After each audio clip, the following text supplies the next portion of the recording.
One of the most powerful weapons in the U.S. Navy's arsenal made a rare port call in Guam over the weekend, sending a message to allies and foes amid increasing tensions in the Indo-Pacific, analysts said.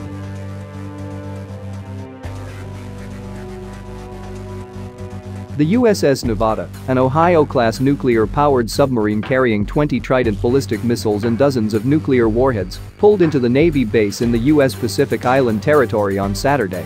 It's the first visit of a ballistic missile submarine, sometimes called a boomer, to Guam since 2016 and only the second announced visit since the 1980s. The port visit strengthens cooperation between the United States and allies in the region, demonstrating U.S. capability, flexibility, readiness, and continuing commitment to Indo-Pacific regional security and stability, a U.S. Navy statement said.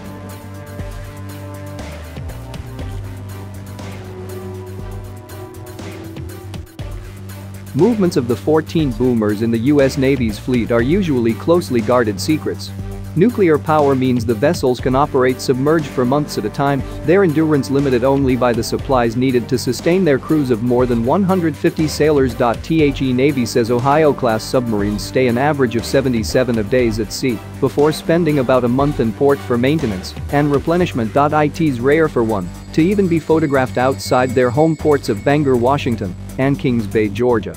The secrecy surrounding the ballistic missile submarines makes them the most important survivable leg of the nuclear triad, which also includes silo-based ballistic missiles on the U.S. mainland and nuclear-capable bombers like the B-2 and B-52.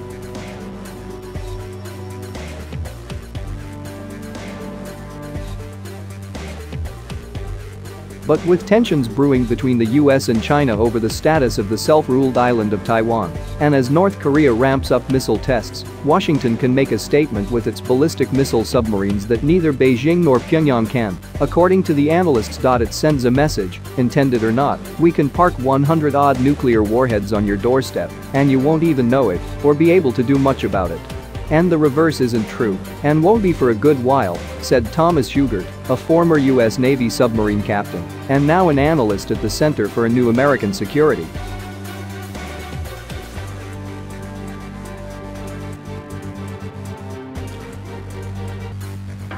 North Korea's ballistic submarine program is in its infancy, and China's estimated fleet of 6 ballistic missile submarines is dwarfed by the U.S. Navy's.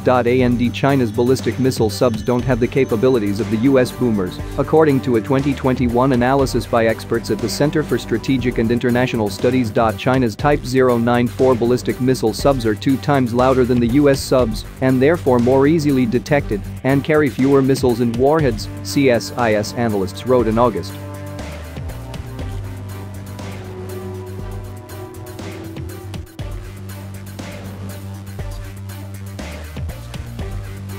Besides the political signaling, the presence of the USS Nevada in the region presents another opportunity, said Alessio Padolano, professor of war and strategy at King's College in London. The presence of this type of boat, especially in training and exercises, adds an important opportunity to learn how to hunt those of other actors in the region, Padolano said.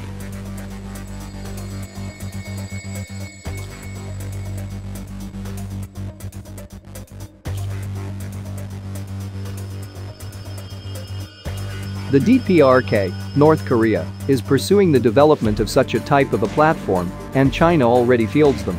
Honing in the skills to track them is as important as deploying them as strategic deterrent, he said. Last time a U.S. Navy boomer visited Guam was in 2016, when the USS Pennsylvania stopped there. Analysts said tensions across the Indo-Pacific have significantly increased since that time, and more such military displays are likely from Washington in the current environment. This deployment reminds us that the nuclear order at sea in the Indo-Pacific matters, and whilst often outside wider public conversation, we are likely to see more of it in the development of regional strategic balance, Padolano said.